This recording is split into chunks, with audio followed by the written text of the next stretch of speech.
I got engaged on April 23rd of 2023 and we got married on October 29th of 2023, which means I planned our entire wedding in just about 6 months and we stayed under budget. When I saw the fact that average engagement lengths nowadays are 12 to 18 months and couples are using that entire time to plan their wedding, I was so overwhelmed. I did not think there was any way that I could plan this wedding in 6 months, but I did it. And in today's video, I'm going to tell you all of my tips and tricks, everything that I learned and things that I would do differently about trying to plan a wedding in 6 months or less, and most importantly, staying under budget.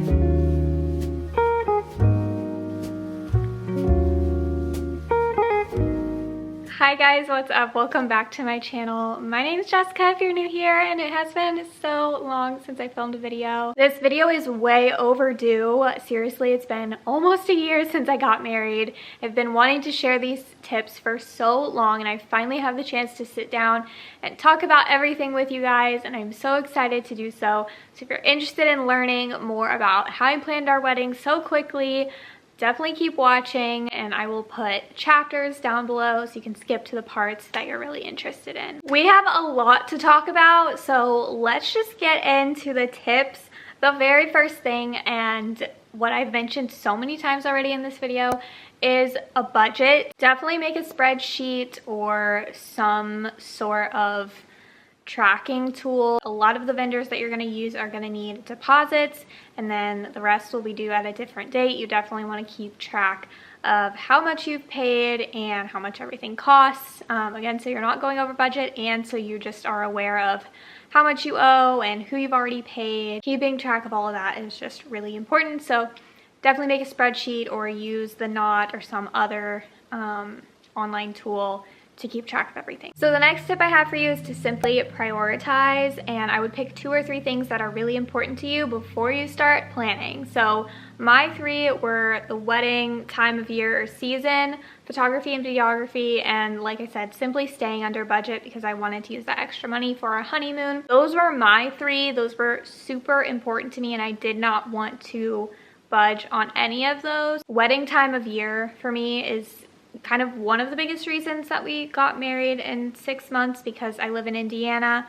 Like I said, we got engaged in April, and I did not, under any circumstances, want a winter wedding. So my options were to plan everything really quickly and try for a fall wedding in October, or wait an entire year. I don't really like winter or spring, so I wanted a fall wedding, which is what we did. The tail end of fall, October 29th. The next thing that was important to me was photography and videography.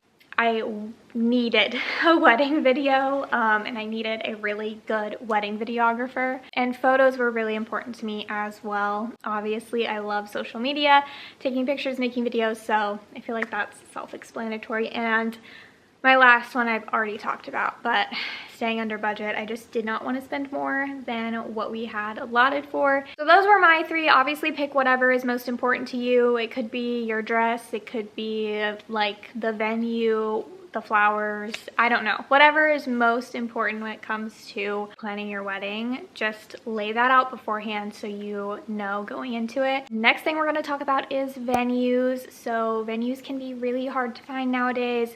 They are also booking out some of them a year and a half, 2 years in advance, depending on where you live and what kind of venue you want. We got really lucky with ours. There were no Saturdays left, so we did do a Sunday wedding, which is something you might have to do if you're trying to plan a 6-month or less wedding. So Thursdays, Fridays, and Sundays, I've heard from our coordinator, are actually becoming way more popular, and they're also cheaper. We saved like, I think, $2,000 by the simple fact of like having our wedding on a Sunday instead of a Saturday. I was kind of worried about having a Sunday wedding because you just never know if people are going to be up for a Sunday wedding, like they have to work the next day. But what I learned about that was like the people that really care about you and love you will show up no matter what. If it's your wedding and they love you and care about you, they'll be there. So don't stress too much about the particular date. When you're searching for a venue, definitely find one that's easy to work with and really good at communication. A lot of venues have really specific requirements on the vendors you can use, insurance policies, the amount of people that can be there. Like, it is a whole thing. So make sure that you really like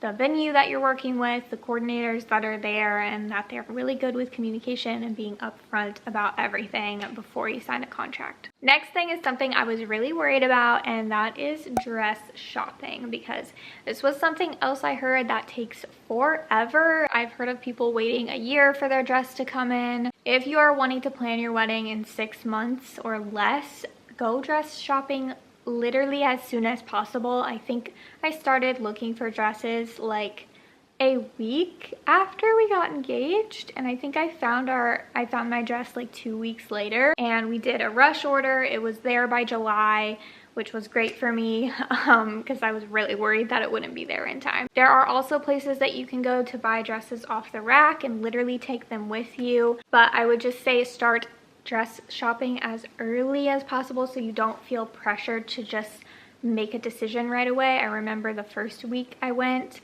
there was a dress that I was like, yeah, I guess this could work, but it just wasn't the one. And I'm so glad that I kept looking, because I found literally my dream dress. As soon as I put it on, I knew that it was the one I wanted. When you're looking at dress prices, they can vary all across the board, but please keep in mind alteration costs, because I knew that I would need my dress altered, but I did not understand how much that would cost. They were able to get the dress in like the size I needed, but there's still little things here and there, like the train, the bustle, just like little adjustments here and there to make it look perfect, and that ended up costing me a little over $1,000 just for alterations. I just went to the place that my wedding dress shop recommended, and I think I should have shopped around more, but that is one thing I learned.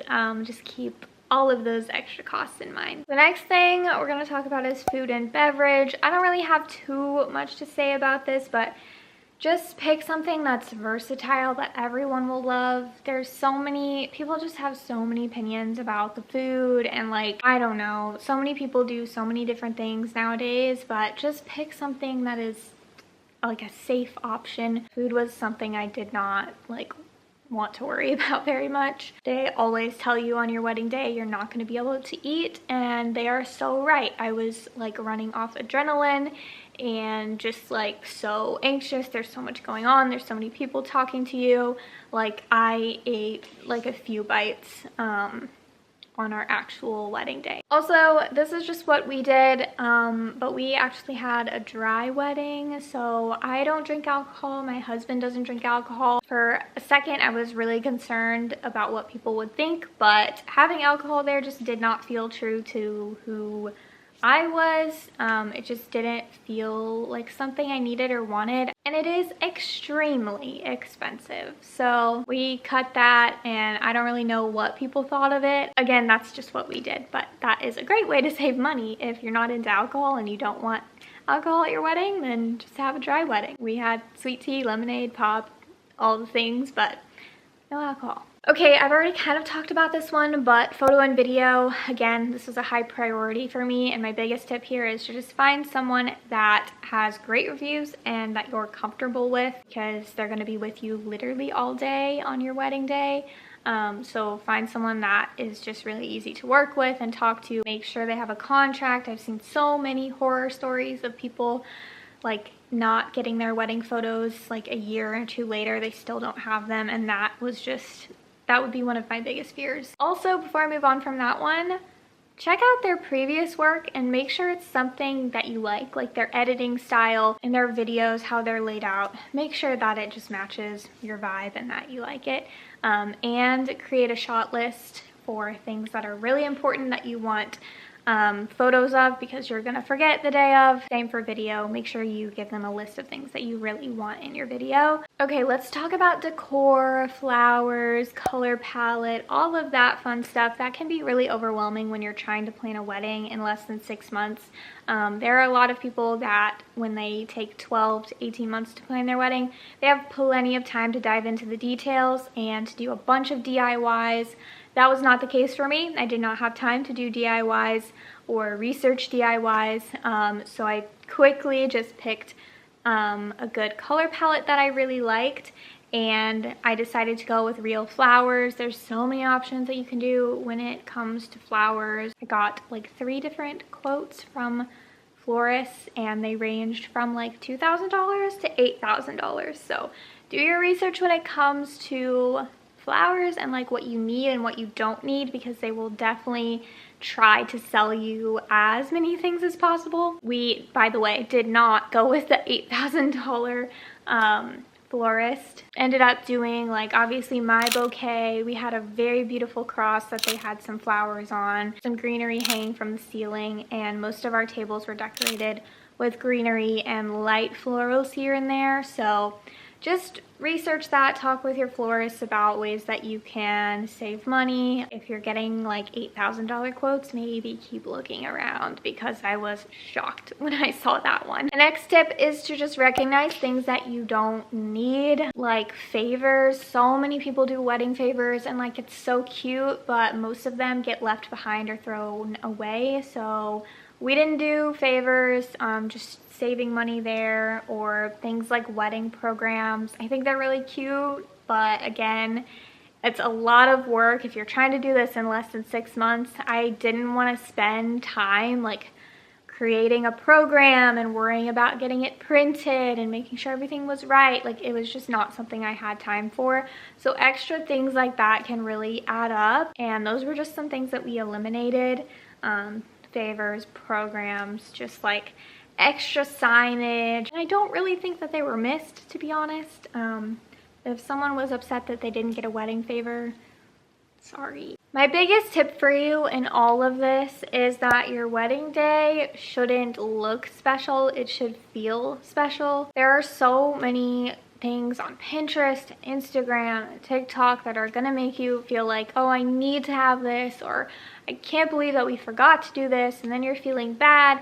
But honestly, when I look back on my wedding day, the things that I really remember most are like those small, like special private moments, like our private vows, or my first look with my dad, or my bridesmaids. Those are the moments that I remember the most on our wedding day. It's really hard with social media nowadays to feel like you haven't done enough, or that your wedding day doesn't look as pretty or as perfect as everything you've seen on Pinterest. To be honest, the day is about you and your husband getting married. It's not really about your guests.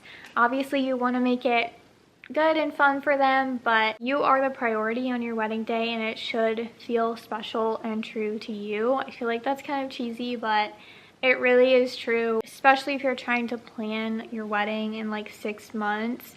You can't spend your time comparing to what everyone else did or is doing. Just make sure that it's what feels right for you. And of course, there's always going to be things that you regret, or like, oh, I wish that we did this. I have those things too, but at the end of the day, again, it's those like special moments that I really remember the most, and that truly mean the most to me. The last tip for you is just to try not to stress too much. I'm really bad about this. Looking back, I cannot believe that I planned my wedding in 6 months. I get stressed out very easily and anxious very easily, and the fact that I actually did all of that is crazy. Try to enjoy the process. I know it can be really hard, but if I can do it, then I promise you can do it too. And a few other really quick tips that I just wanted to throw in there. Getting a day of coordinator truly changes the game.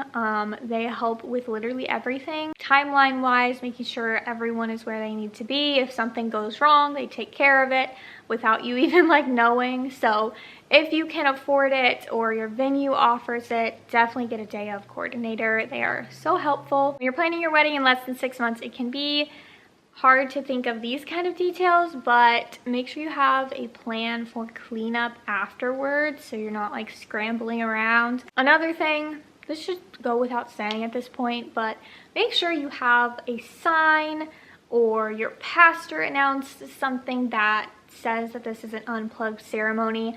I hate when people pull out their phones and they're taking pictures during the ceremony. It just gets in the way of the actual photographer and videographer So make sure you do something like that. Okay, this video is getting really long, but if you want to learn more or you want me to go into some more detail, just comment below and maybe I can make another video about this in the future. But just kind of wanted to share my experience and the things that I learned in planning a wedding so quickly. And like I said, if I can do it, I promise you can do it too. If you watched this far, thank you so much. I appreciate you staying this far in the video. I know it was a long one, and I know I've been gone for a really long time, but I think I'm gonna make a comeback to YouTube. I really miss it, and my life has changed so much. I've literally grown up on this channel from my high school bedroom to now living in a brand new home with my husband. Like, I just can't believe how much of my life is on this channel, and it just means so much to me, and I really want to continue making videos. So if you're still here, thank you so much, and if you're new here, thank you so much. Make sure you subscribe for more videos. Follow me on Instagram and TikTok for more content, and I hope to see you very soon in the next one. Bye guys.